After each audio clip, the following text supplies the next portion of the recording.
umur yang berkah sehingga kita dapat berkumpul di ruangan guru yang saya hormati Bapak Ibu wali kepala sekolah, yang saya hormati Bapak Ibu guru, dan yang terutama pada narasumber kita Ibu Asnida SPB. Di sini kami sangat berterima kasih kepada Bapak Ibu guru yang telah bersedia hadir untuk mengikuti kegiatan ini. Berarti kita ikut mensukseskan, mendukung teman kita Ibu Asnida. Pada saat ini Bu Asnida sebagai calon guru penggerak angkatan kelima, ini adalah kegiatan modul 1 ya. Modul 1 memang saya nggak guru penggerak, tapi karena saya mau mengikuti. Saya gagal jadi guru penggerak 3 kali Bu. Oke, di sini narasumber kita Bu Asnida SPD untuk memenuhi tugas modul 1. Dalam tugas ini harus ada kegiatan sosialisasi modul yang disusun oleh narasumber. Adapun yang akan disampaikan oleh Bu Asnida, saya kenalkan dulu Bu Asnida ini adalah guru bahasa Indonesia di SMP Negeri 6 Medan sejak tahun 2006 dan meniti karir dan aktif di bidang kesastraan bahasa sanggar dan seluruh kegiatan kesenian. Oke. Adapun sosialisasi yang akan disampaikan oleh Bu Asnida yaitu sosialisasi penerapan budaya positif di kalangan guru dan siswa di lingkungan SMP Negeri 6 Medan secara khusus dan keseluruhan di Kota Medan.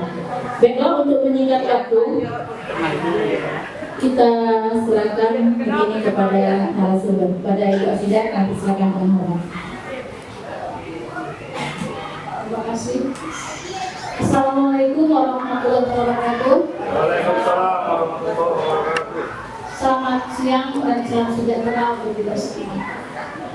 Pertama dan yang utama, marilah kita mengucapkan puji dan syukur kita kepada Allah Subhanahu wa Ta'ala, serta salawat dan salam kita rangkaikan kita persembahkan kepada Tuhan kita Nabi Muhammad SAW.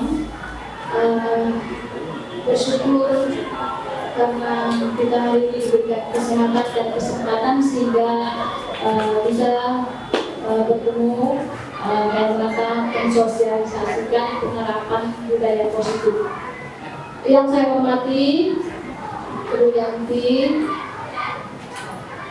SPD MPD, yang saya hormati Pak Marnaik MPD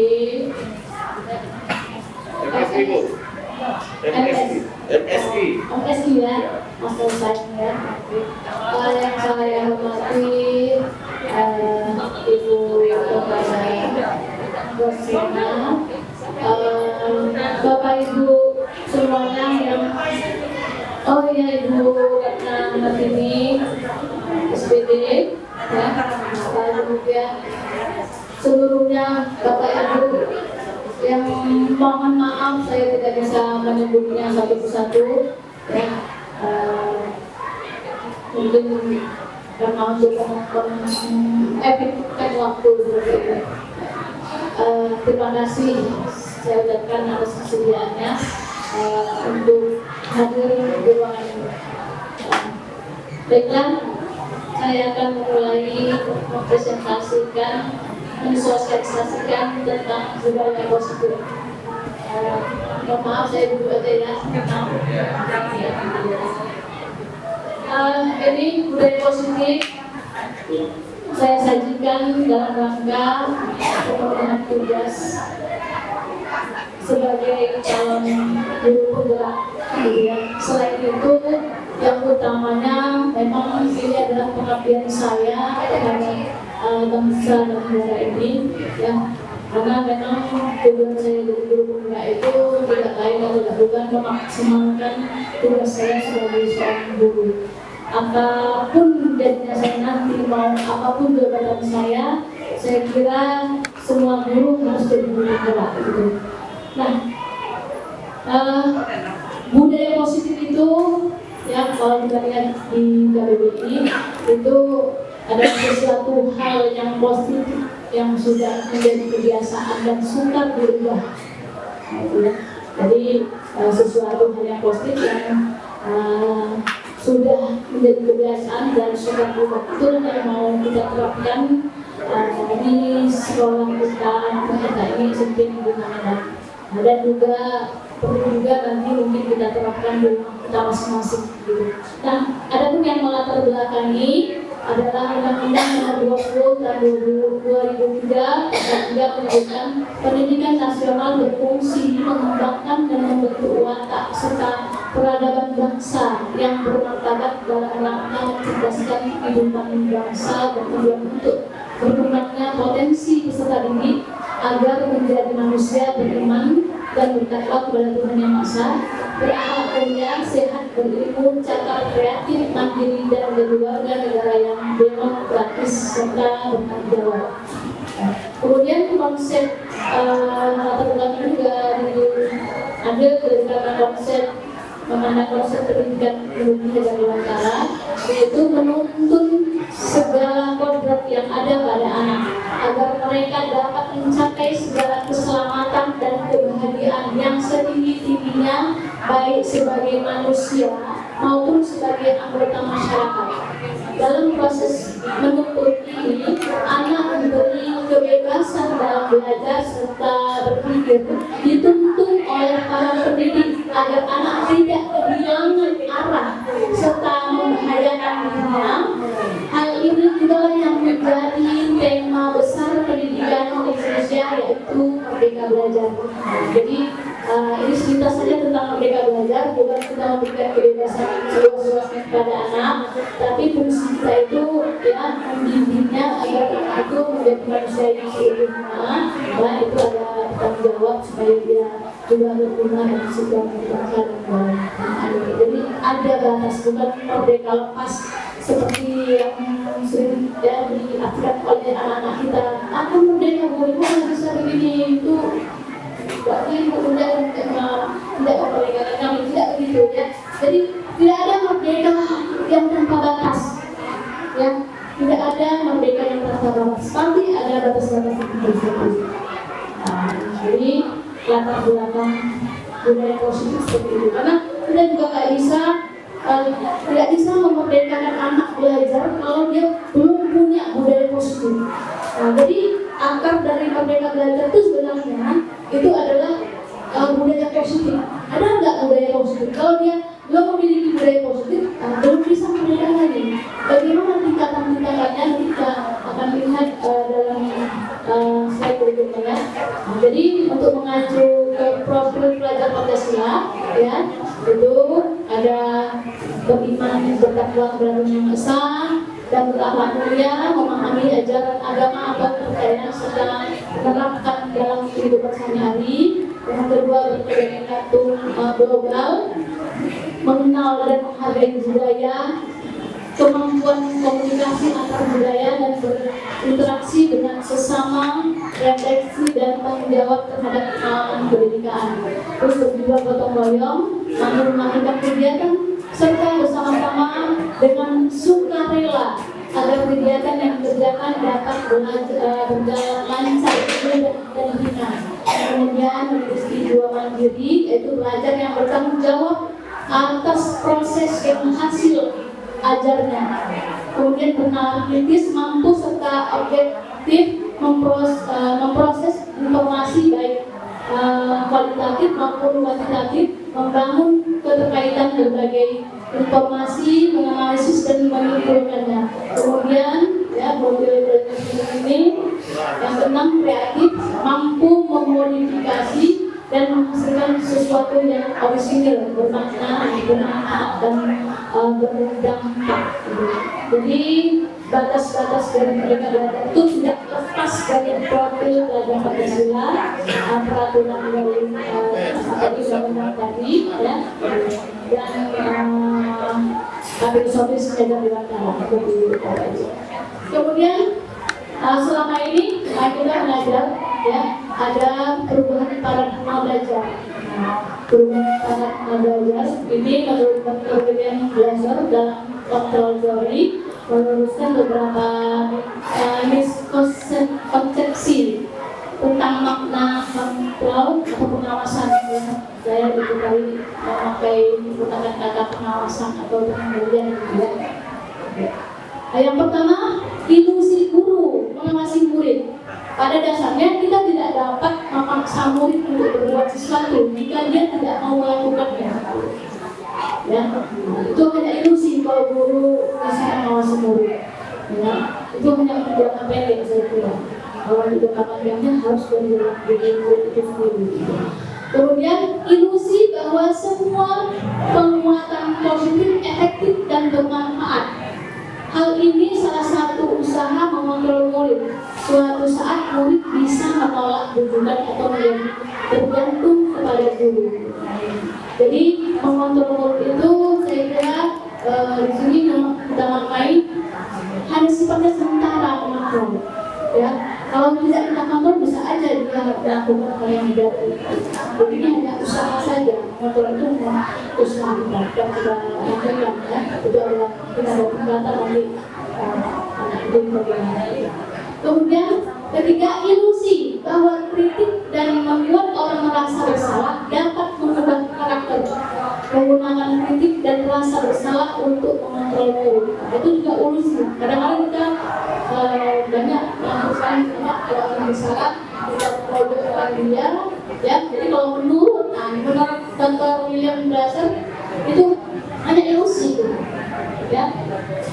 Mungkin saat itu bisa anak-anak itu kelihatan bagus atau bagus bertumbuh, tapi kita tidak tahu pergolakan yang ada di dalam pikiran dari anak tersebut, ya.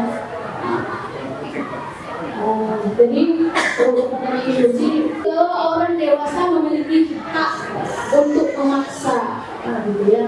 Jadi mengangkat dari itu, kamu harus marah, itu ilusi.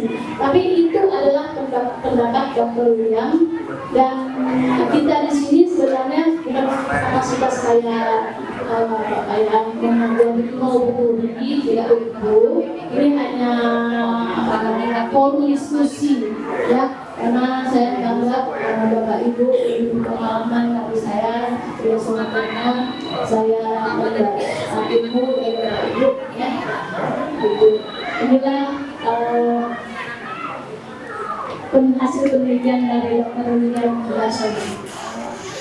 Kemudian perubahan dari stimulus respon ke teori kontrol, teori pengawasan, gitu ya. Stimulus respon, realitas kebutuhan kita sama.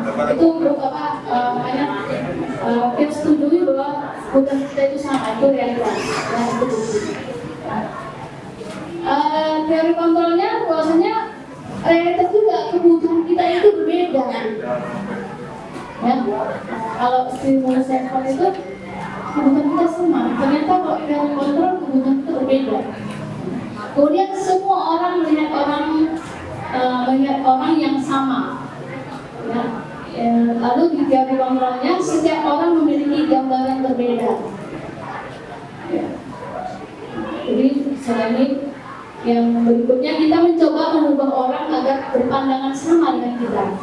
Untuk teori kontrolnya, teori pengawasan, kita berusaha memahami pandangan orang lain tentang dunia. Kemudian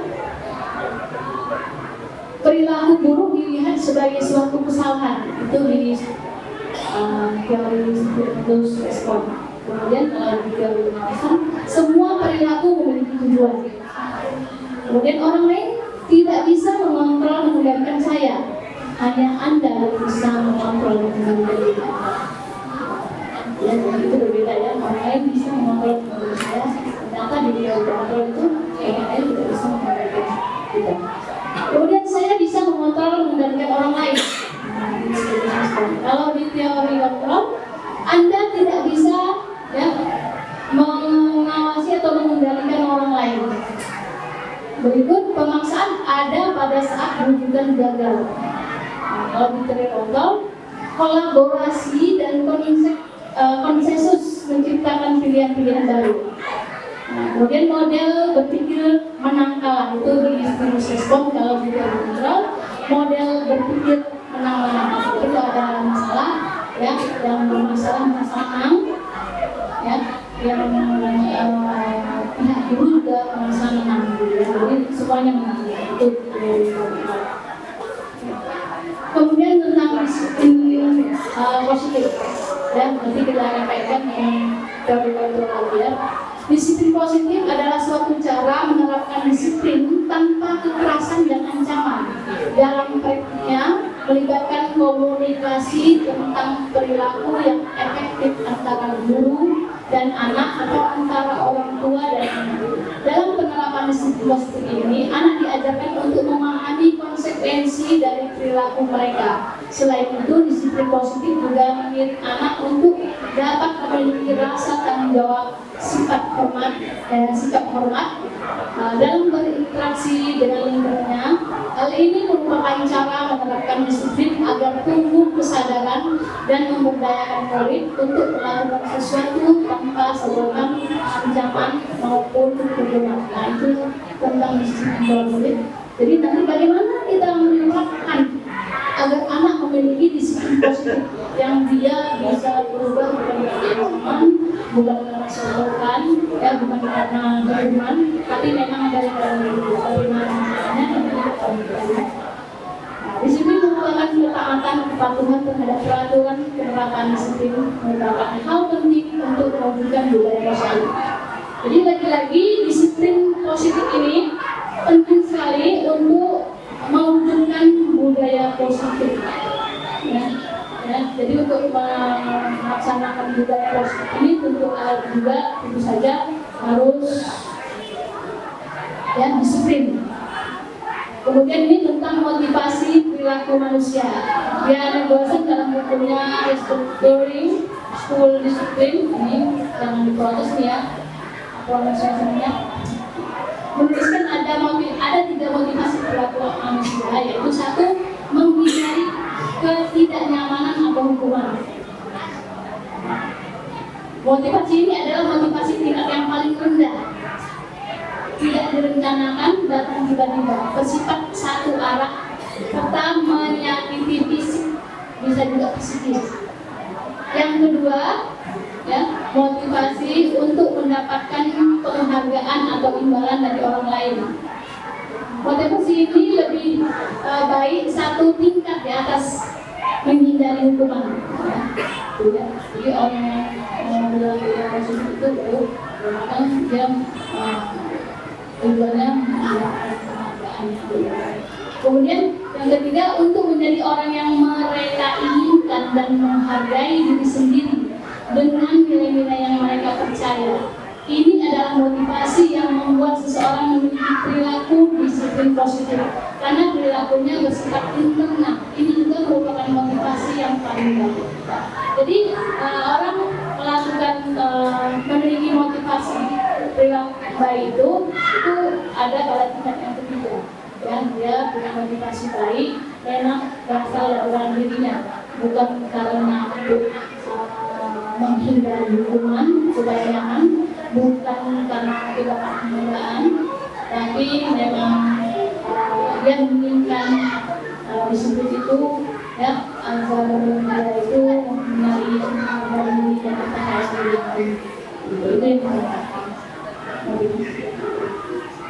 kemudian ini ada informasi tentang kebutuhan dasar. 5 kebutuhan dasar manusia menurut Abraham Maslow. Yang pertama kebutuhan fisiologis, yaitu kebutuhan primer makan, minum, pakaian, dan tempat tinggal. 2 kebutuhan dasar.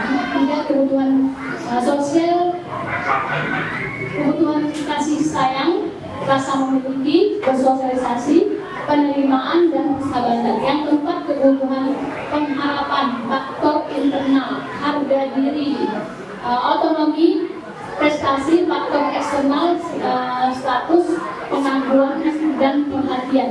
Yang kelima kebutuhan mengaktualisasi diri, mengembangkan potensi yang ada pada diri, tujuannya untuk memperoleh kepuasan batin dan kepercayaan diri. Ini adalah kebutuhan dasar manusia. Jadi kalau namanya kebutuhan dasar, dia pasti mencari dulu. Pasti dia mencari. Kalau dia tidak dapat makan, dia mencari makan. Ya. Jadi kadang-kadang orang berbuat salah gara-gara kebutuhan dasar ini.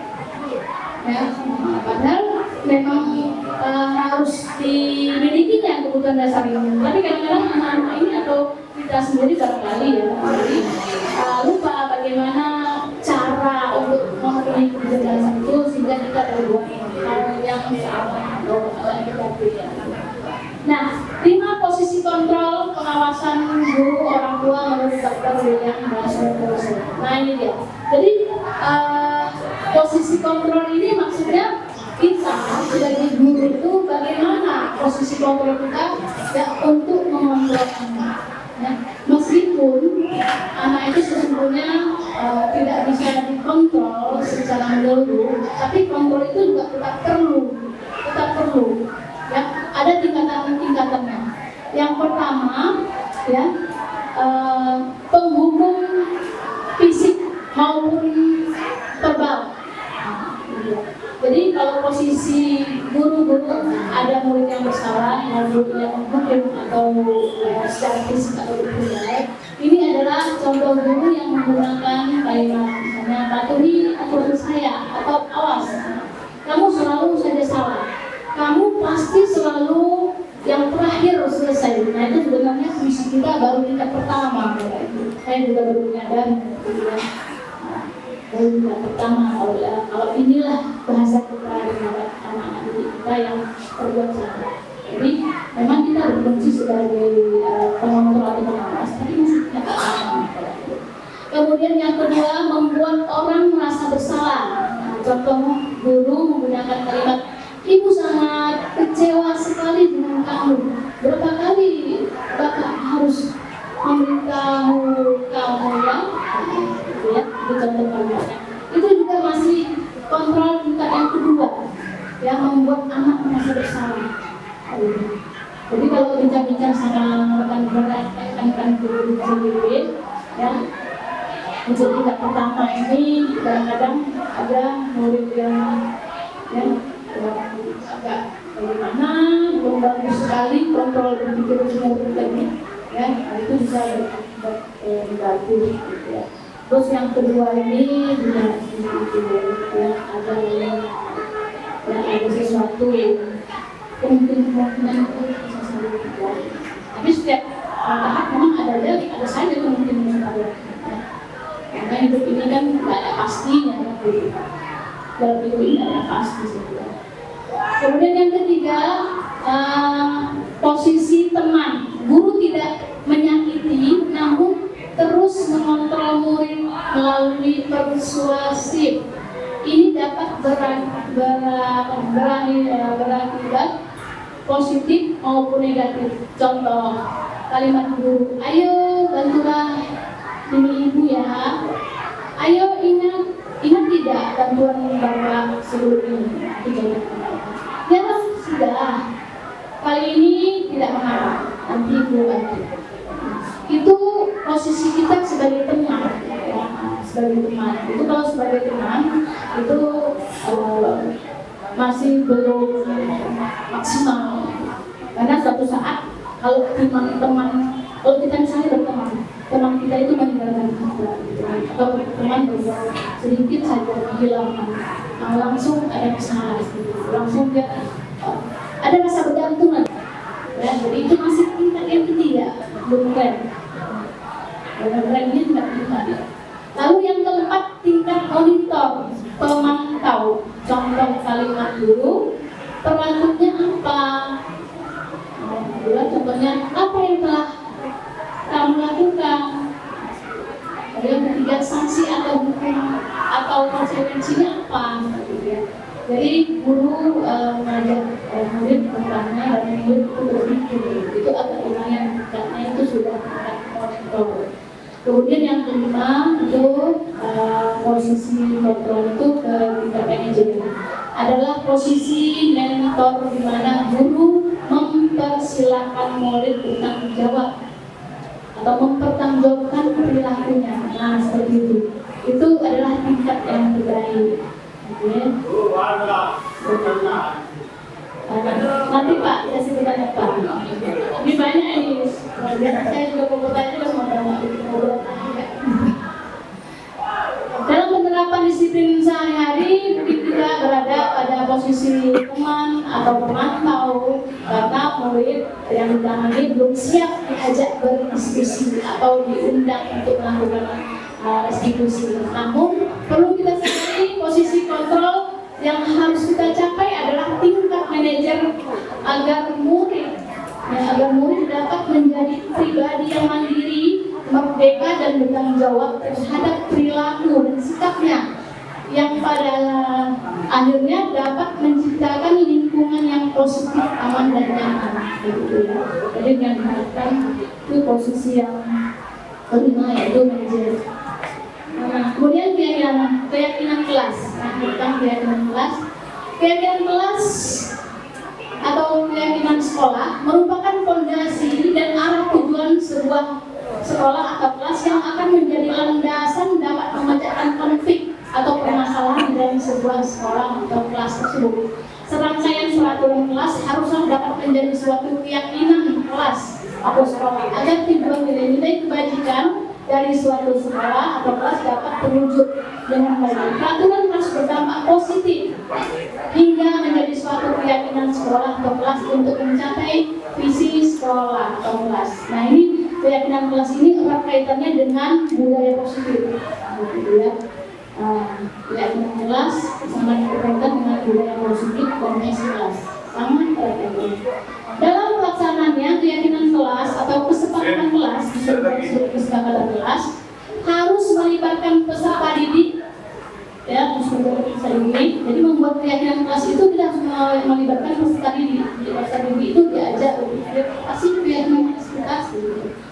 Menurut dosen tahun 1998, suatu keyakinan akan lebih memotivasi seseorang dari dalam atau memotivasi secara intrinsik.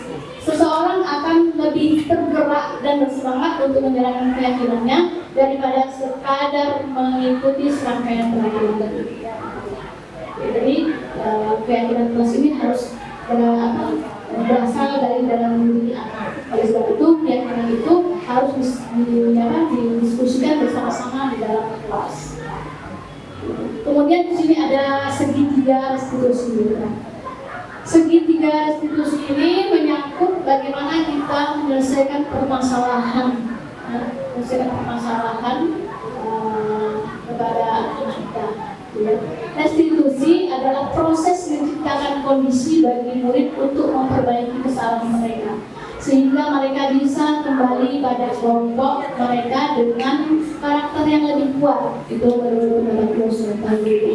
Restitusi bisa membantu murid menjadi lebih memiliki tujuan, disiplin positif, dan memulihkan dirinya setelah berbuat salah. 3 tahap proses restitusi yang dikenal dengan istilah restitusi, yaitu yang pertama menstabilkan identitas, yang kedua validasi tindakan kelas, yang ketiga menanyakan keyakinan. Nah, ini sudah untuk memecahkan masalah dari masalah. Yang pertama menstabilkan identitas itu untuk ketika anak bermasalah itu ada emosi, ada emosi, kita juga harus menstabilkan identitasnya. Kita harus bertanya baik-baik kenapa apa yang terjadi itu. Jadi kita banyak bertanya sama anak untuk memahami anak, ya. Nah, jadi anak tidak merasa terhakimi, gitu ya. Kemudian yang kedua validasi tindakan yang salah. Nah, ini mengajak anak untuk menyadari secara secara dan hati-hati gitu, ya. Mengajak anak untuk berpikir bahwasanya anak tersebut keliru. Itu namanya tidak validasi tindakan yang salah. Kemudian yang ketiga baru menanyakan keyakinan kelas. Kira-kira kalau kamu melakukan seperti itu, sebenarnya keyakinan kelas itu sudah ternodai atau enggak. Nah, lalu budaya positif mana sih yang kamu langgar? Ya. Jadi antara budaya positif ya dengan keyakinan kelas itu sangat berbeda kan. Visi juga sangat berbeda. Ya, nah ini sebelum saya mensosialisasikan tentang budaya positif ini, saya sudah juga mencobanya, mempraktekannya di kelas saya, yaitu kelas 8E. Ya, di tahap pertama saya mengadakan pertemuan dengan wali siswa, orang tua siswa untuk membuat kesepakatan pengelola kelas. Di situ saya sharing sama orang tua murid, orang tua itu sebenarnya maunya anaknya di kayak mana gitu.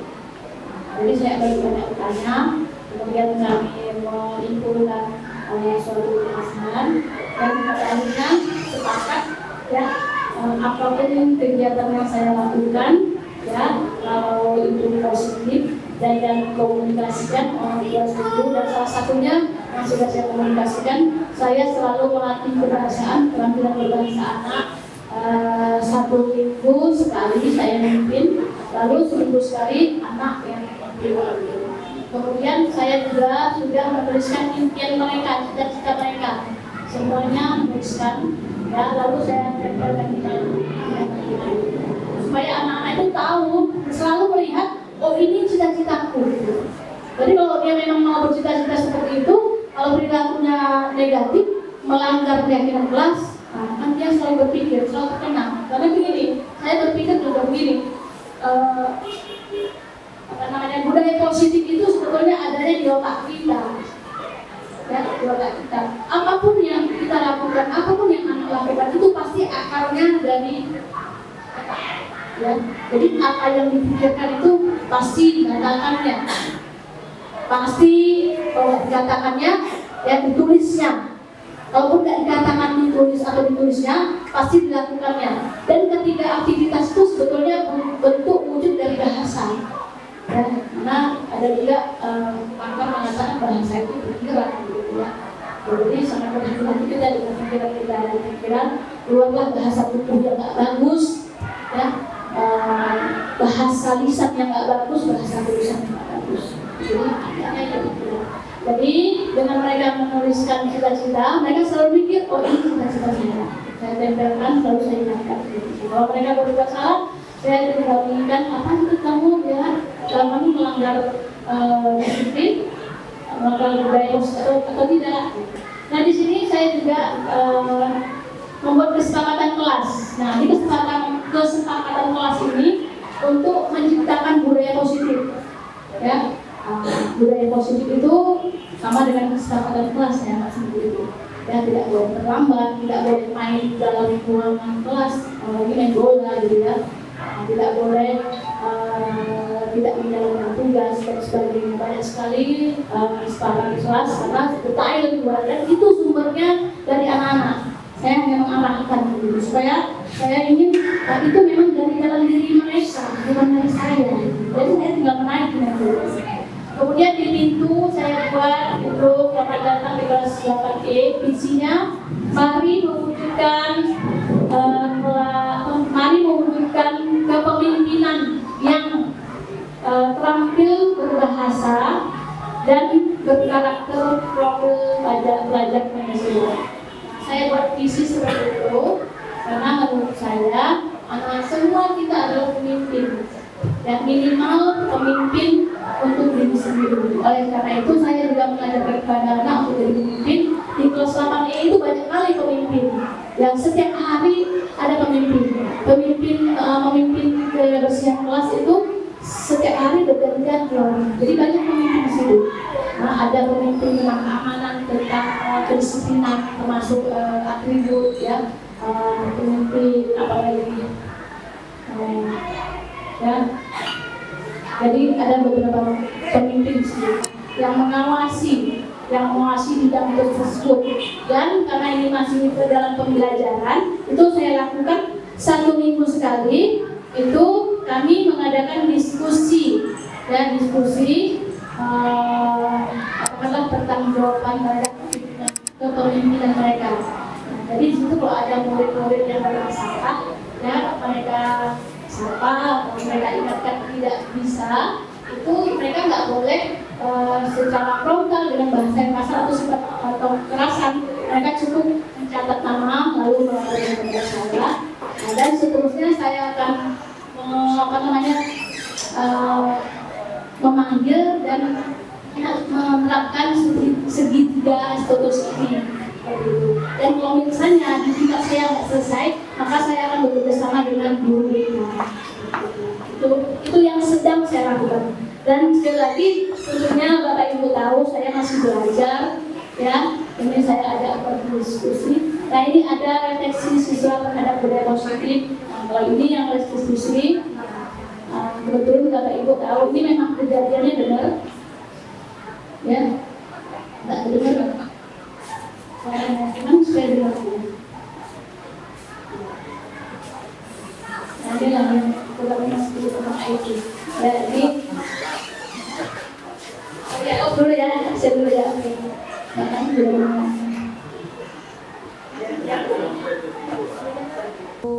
Ya, mengenakan baju putih dan jaket, ya. Jadi itu adalah melanggar kesepakatan kelas karena tidak disiplin dengan pakaian.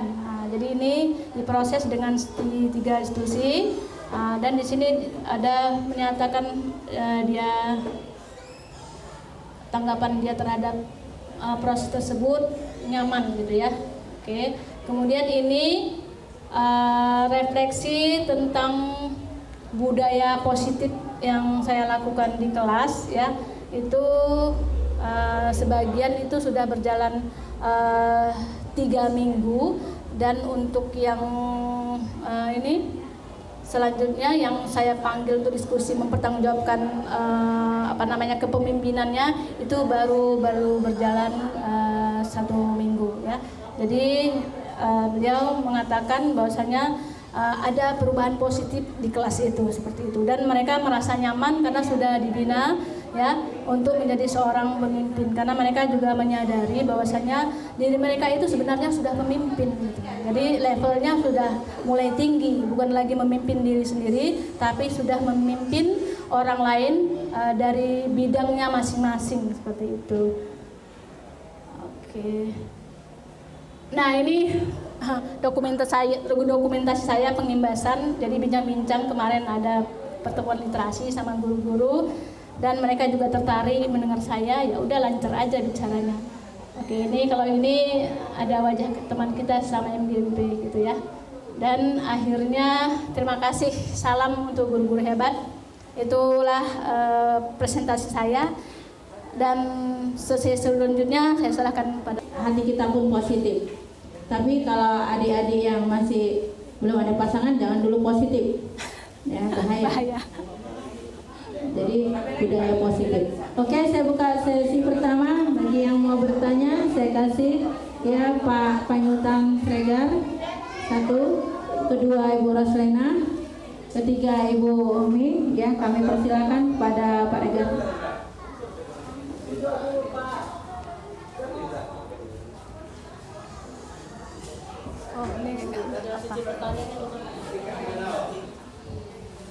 Oke. Assalamualaikum warahmatullahi wabarakatuh. Kita saling tukar pendapat dan tukar pikiran dari Ibu penyaji. Iya. Bagaimana tadi saya dengar bahwasanya hubungan antara guru dan murid itu harus harmonis. Tidak boleh istilahnya memaksa. Maaf Bu, kita kan merekam, tolong dulu Mas.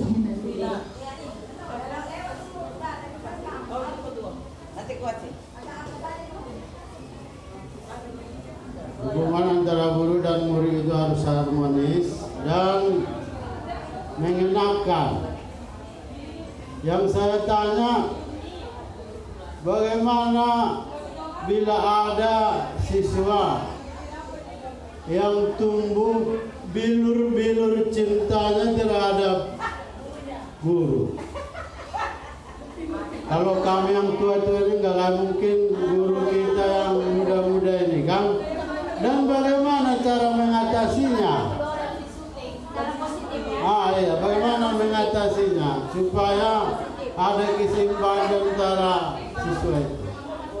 Jadi itu kira-kira yang saya tanyakan.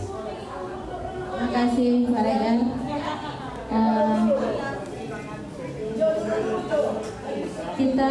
Kita merekam, ini nanti dikirim ke calon guru penggerak di Jakarta. Jelek kan jelek gitu. Ya, iya. Bisa kan diedit. Soalnya apa kita bagian dokumentasi kita udah profesional ini Bu. Oke, pertanyaan kedua dari Bu. Oke. Waalaikumsalam warahmatullahi wabarakatuh. Saya tadi saya hanya ingin melihat bagaimana penerapan segitiga restitusi ini seperti yang Ibu terangkan di kelas. Itu kan karena kondisi Ibu sebagai wali kelas, sehingga budaya positif ini sudah Ibu bikin keyakinan kelas, ada kesepakatan kelas. Ini kan erat hubungannya dengan karena Ibu sebagai wali kelas. Apakah budaya positif ini juga kami sebagai guru mata pelajaran juga membuat seperti itu kemudian? Nah, kemudian Kesepakatan belajar namanya. Ibu bilang sudah ada siswa yang melakukan pelanggaran terhadap keyakinan kelas atau peraturan-peraturan kesepakatan kelas. Oh iya, kurang jelas ya. Jadi apakah kami guru bidang studi lain juga melakukan hal yang sama? Bukankah ini merupakan apa ya, penggunaan waktu yang kurang efektif gitu? Kalau saya menilai mungkin kayak saya ini masih konvensional yang terlalu tua pensiun gitu. Jadi saya cari yang praktis saja. Misalnya ketika pembelajaran sedang berlangsung, anak perlu, ya saya memang memilih jadi manajer, ya jadi manajer. Karena anak biar tahu mempertanggungjawabkan. Jadi karena saya manajer itu kan kadang-kadang memberikan brainstorming. Nggak mungkin semua metode saya baik-baik gitu. Saya harus jejak juga. Ada anak yang perlu keras, ada anak yang perlu lembut. Ada saatnya kita keras, ada saatnya kita lembut, dan ada saatnya kita meminta maaf. Kan? Jadi kalau seperti tadi lah, ada anak yang tadi pakai jaket kata ibu. Apakah ketika ibu masuk, ibu proses, saya masuk, saya proses, terus saya lapor lagi ke BK. Jadi kayak kurang efektif. Jadi budaya positif ini, misalnya tidak akan kita buat, misalnya kriterianya, standarnya yang mana yang diurus BK, yang mana yang diurus guru mata pelajaran, yang mana yang diurus wali kelas gitu. Karena pemahaman saya selama ini, saya sebagai wali kelas, kalau ada siswa yang bermasalah, saya dulu mengenangani, itu kewajiban saya. Tapi kalau sudah saya nggak mampu, karena saya ini kan istilah dokternya dokter umum, sementara BK itu dokter spesialis. Jadi kalau saya sebagai guru atau pelajaran sebagai wali kelas nggak mampu menyelesaikan, baru saya serahkan kepada BK untuk bekerja sama gitu. Jadi apakah budaya positif ini juga ya memang kalau bisa semua kita menerapkan sama, artinya kita melihat anak itu sama, maksudnya jangan disiplin sama saya, nggak disiplin sama yang lain. Di pelajaran saya boleh anak-anak main-main, di pelajaran yang lain enggak. Kemudian anak-anak sekarang ini ya kalau kita tanya dengan merdeka belajar sekarang gitu, kita harus berdiferensiasi juga seperti yang sudah diajarkan sama kita. Anak yang masuk ke kelas masing-masing itu udah diferensiasi, udah berbeda. Waktu kita nggak ada untuk membedakan orang itu. Ini masalahnya, kecuali anak masuk di kelas ini, di sekolah ini, si A, kelas A udah kelas bagus, anak-anak baik, kelas B udah nomor 2 tingkatannya ada standarnya. Jadi ini yang saya tanyakan, bagaimana segitiga restitusi ini dilaksanakan sebagai wali kelas bertumpang tindih atau enggak dengan guru BK dan guru mata pelajaran, dan kapan waktunya dan apa saja standar pemisahan antara wali kelas, guru dan BK. Demikian saja. Assalamualaikum warahmatullahi wabarakatuh. Waalaikumsalam warahmatullahi wabarakatuh. Pada Bu Umi kita langsung aja sekalian aja. Iya, sekalian aja. Pada Bu Umi. Assalamualaikum warahmatullahi wabarakatuh. Waalaikumsalam. Guru kita ini hebat, kalau nggak kita kasih pertanyaan dia nggak akan hebat. Ya, salah satu membuat dia hebat adalah apabila dia bisa menjawab pertanyaan kita. Iya. Ya kan gitu kan. Tadi Ibu bicara tentang stimulus respon.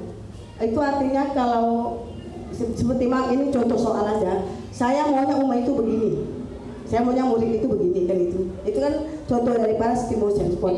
Sementara teori kontrol itu anak itu kita biarkan bebas mau berbuat apa-apa, yang penting dia kita arahkan. Itu kalau nggak salah ya Bu. Jadi jujur saya masuk di 8B, 8E kelas ibu ini alhamdulillah memang ada beda dengan kelas 4 kelas lain. Sementara saya tadinya wali kelas 8D, kami punya visi dan misi. Salah satu misi kami itu tidak boleh membuli atau mengganggu teman. Ada satu siswa saya protes, tidak setuju dengan visi ini, Bu. Kenapa kau seperti itu? Karena saya belum tentu bisa berbuat baik. Jadi pertanyaan saya, bagaimana cara saya untuk bisa menghandle sikap dia ini? Dia kan jujur ini, Bu, ya.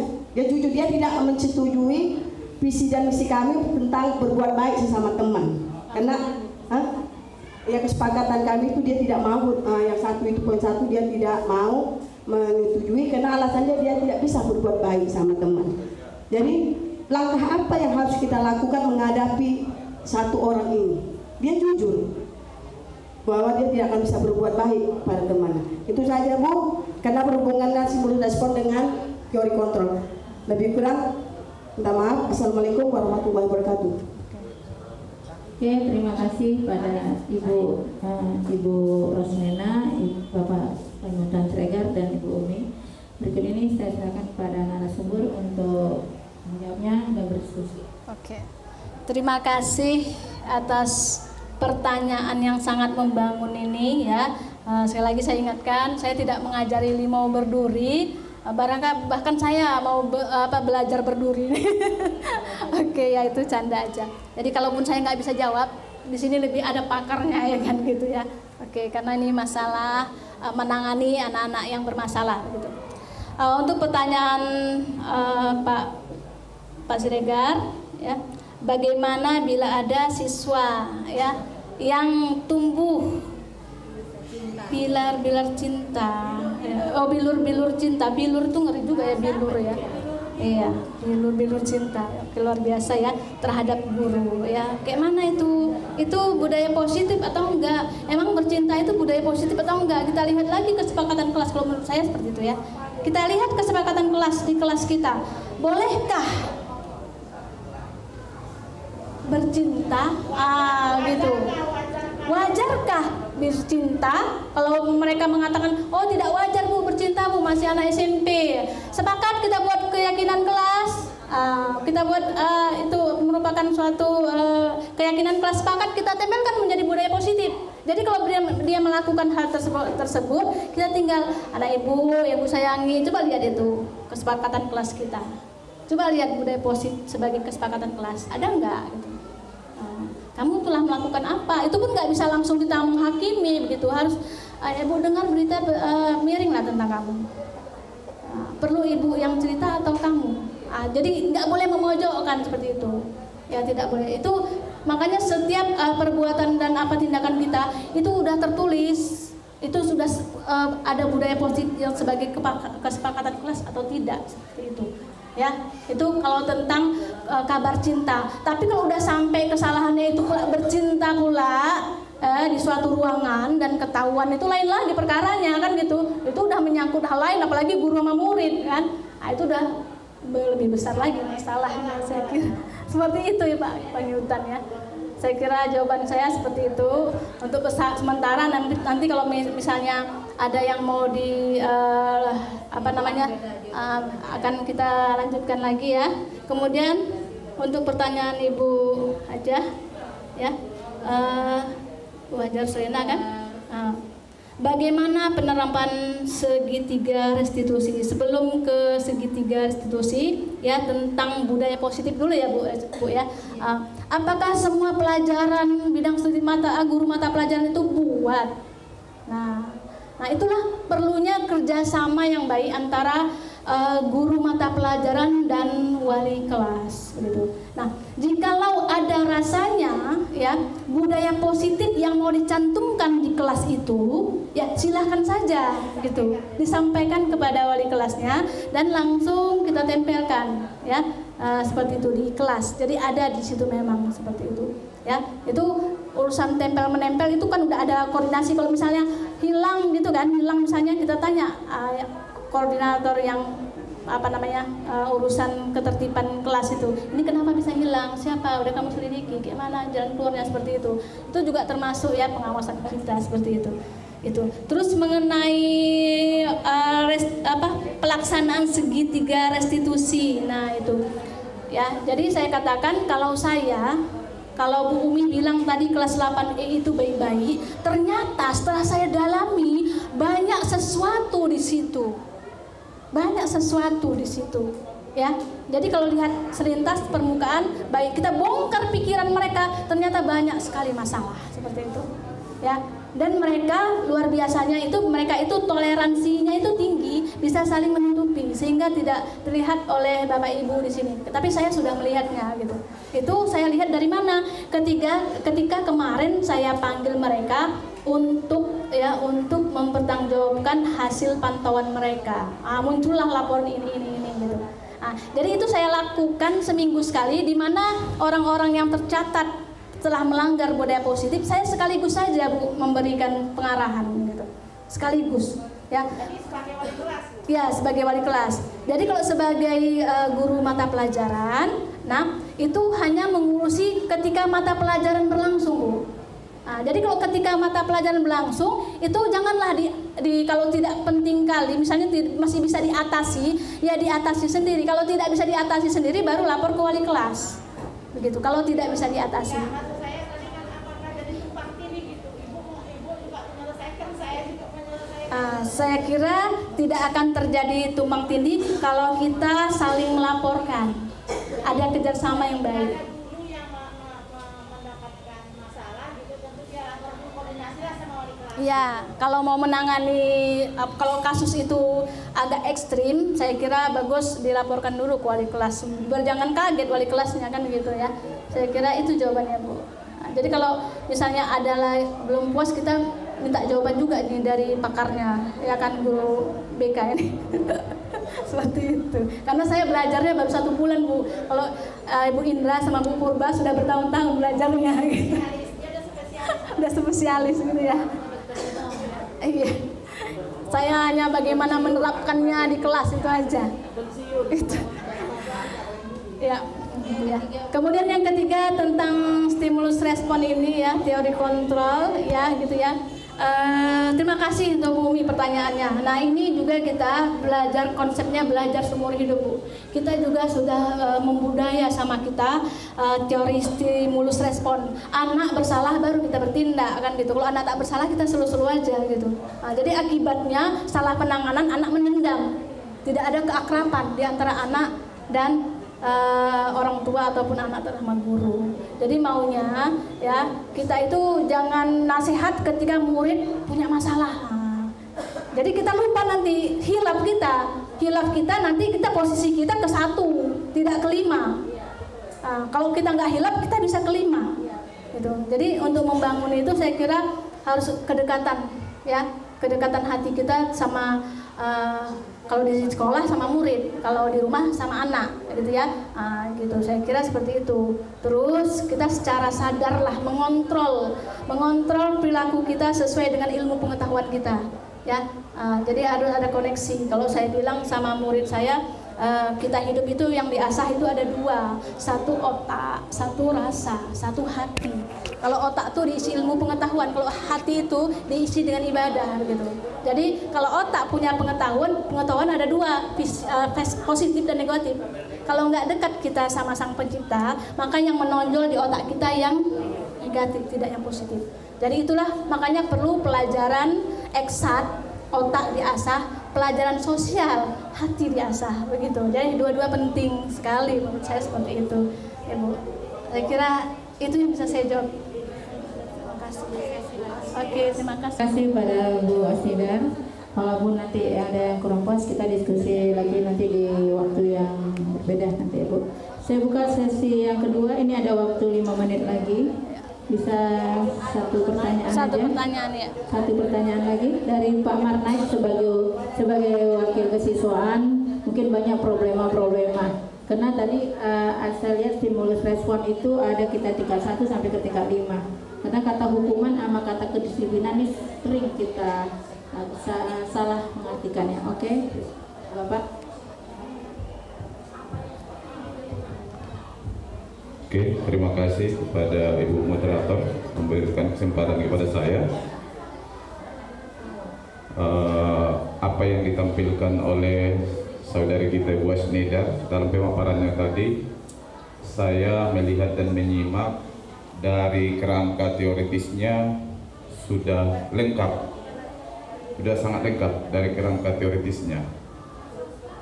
Saya juga bukan sebagai penilai untuk Ibu, tapi saya mencoba memberikan masukan kepada saudari kita Bu Asnida. Di sekolah kita ini kalau saya perhatikan tingkat kelemahan dari siswa kita itu luar biasa banyaknya. Mulai dari masuk dia ke sekolah terlambat ya Bu, itu salah satunya terlambat. Masuk dia di kelas mengerjakan tugas di rumah di sekolah. Masuk dia ke kamar mandi kita, dia tidak memanfaatkan kamar mandi itu sesuai dengan kebutuhannya, malah dia bermain di kamar mandi. Iya, malah diajak dengan kawannya. Terus sekarang ini yang paling tren saya tengok, anak-anak ini bermain luar biasa, berguling-guling di lantai mau. Kan itu dia, berguling-guling di lantai mau, naik ke lantai 3, melempari rumah orang. Luar biasa. Jadi saya berharap mudah-mudahan kita juga bisa nanti berbagi kiat atau formula apa yang bisa kita kembangkan untuk mengantisipasi ini, sehingga budaya positif yang kita harapkan dari kita semua ini bisa keluar dan tampil menjadi acuan yang akan kita gerakkan untuk anak-anak kita ini, sehingga nanti anak-anak kita ini dia menyadari bahwa apa yang dia lakukan selama ini sudah menyimpang jauh, sehingga tanpa dia sadari dengan adanya budaya positif yang kita kembangkan itu, anak-anak itu pelan-pelan dia akan masuk ke jalur yang kita inginkan. Mungkin itu Bu yang mau saya sampaikan, saran atau masukan. Dan setelah dapat nanti budaya-budaya positif yang bisa kita kembangkan itu, marilah kita saling berbagi Bu, sehingga semua kita ini berperan. Tapi ya saya sendiri Bu, terus terang dalam proses untuk menumbuhkan budaya positif ini masih miskin saya dengan kiat-kiatnya Bu. Itu dia. Mungkin kebetulan Ibu berada di kelompok guru penggerak, mungkin lebih banyak nanti Ibu mendapatkan masukan dari guru-guru yang sama-sama guru penggerak. Bolehlah Ibu adopsi nanti, tawarkan kepada kita di sini, sehingga nantinya budaya positif yang keluar dari begitu banyak guru penggerak bisa kita kembangkan di sekolah kita ini. Mungkin itu saja Bu Asnidar. Lebih dan kurangnya saya mohon maaf. Saya akhiri, billahi taufiq wal hidayah. Memberikan komentar terhadap masukan ini, ya. Memang kita memang lagi belajar, malah masih modul 1. Semua modul ada 4, ini baru 1 gitu ya. Oke, untuk formula ini, cerita tentang formula, sebenarnya sambil belajar saya juga mengoret-oret gitu ya. Jadi pertama saya gerakkan itu sebenarnya ruang kelas saya 8E. Jadi kemarin itu kebetulan saya diminta OSIS untuk masuk melihat kondisi mereka dalam memimpin rapat gitu kan. Waktu itu melibatkan siswa kelas 9. Jadi saya lihat di situ ya, saya ke sana gitu kan. Pertama saya kasih kesempatan memang sama ketua OSIS ya untuk berbicara. Saya perhatikan bahasanya dan saya sangat khawatir pada waktu itu. Kenapa? Karena ketua OSIS ya, ketua OSIS saya kira bukan hanya ketua OSISnya yang seperti ini. Semua siswa itu belum pandai berbahasa yang baik dan benar gitu. Yang baik berarti tidak menyinggung perasaan lawan bicaranya gitu ya. Jadi selintas saya dengarkan seolah menurut dia seolah nih ya, karena dia belum tampil berbicara aja itu ya, bukan begitu sebetulnya. Seolah kan seperti itu. Anggota OSIS itu harus menjadi tauladan ya. Di ruangan OSIS itu harus ada budaya positif yang harus mereka lakukan. Seperti itu. Harus ada yang mereka tempelkan yang menjadi kesepakatan mereka gitu. Ya, apa-apa saja. Terus keyakinan OSIS juga. Kemudian OSIS itu harus bisa bekerja sama dengan baik sesama pengurusnya. Begitu. Lalu membuat sistem yang bagus seperti berjalan dengan baik. Dan itu memang perlu pengawasan dari kita semua guru-guru. Kenapa? Karena kita kan tahu baru kemarin kan COVID 2 tahun. Anak-anak itu belum mereka pintar tapi tidak bijaksana. Karena tugas kita mendidik, bukan mentransfer ilmu yang paling penting.